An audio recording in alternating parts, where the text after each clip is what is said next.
I'm Matt Bouchard with REIT.com here in San Francisco for REITWorld 2013. Joining me for this CEO Spotlight is Ric Campo, the Chairman and CEO of Camden Property Trust. Ric, thanks so much for joining us. Well, thanks for having me. Camden has recently celebrated quite the milestone, the 20th anniversary of your IPO. What is the significance of reaching that milestone, and how much has the company and the industry changed in that time? Well, it's a great milestone. It's really interesting. Only 27% of public companies make it to their 20th year, either through mergers or going private, things like that. So I think it's really a great sort of time to be able to sort of look back, but also look forward. 20 years is a long time, but it's actually a pretty short time. I tell our staff that we're sort of just out of being teenagers and into this sort of young adolescent kind of or post-adolescent period. So it's a great time to look forward. We had a great run for 20 years. We had a 13.5% total return compared to NAREIT's 10.5, I think, plus or minus. So did very well. But I think the real issue is to be able to sort of take stock in the past, but also look to the future. And we think the future is pretty bright.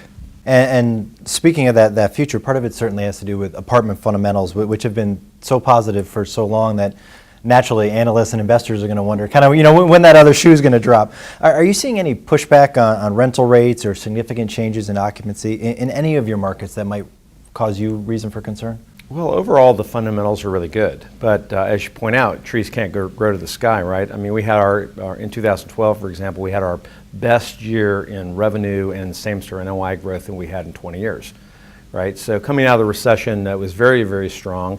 And we have seen a moderation in our NOI growth, but it's still 350 basis points above our 15-year trend. And the markets actually are holding up pretty well. They're all above trend in terms of growth in revenue. We haven't seen a lot of pushback in terms of people not wanting to take rent increases. Of course, they don't like rent increases, but generally the markets are strong. And I think next year is going to be a really good year for the apartment business. And really over the next couple of years, it should be a pretty good business and above trend. And last thing I want to talk about is Camden, and the apartment sector really in general has really added some new supply to the market recently.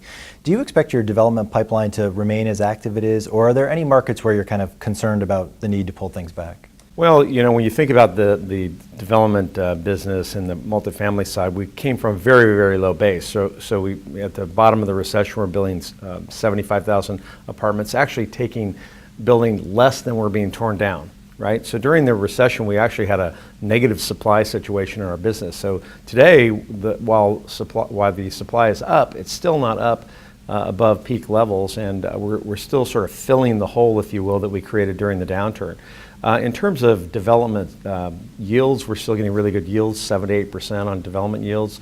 I would say we probably are dialing our development portfolio down just a bit, and not so much because of market conditions, but because of the volatile stock market. We were funding a lot of our development with equity issuances, and that you can't really do that today when the stocks are trading at below NAV.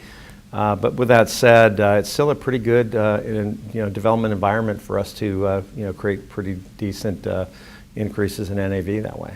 Great. Well, Ric, thank you so much. Congratulations on the 20th. Thanks. For more on this and other REIT news and analysis, be sure to visit REIT.com.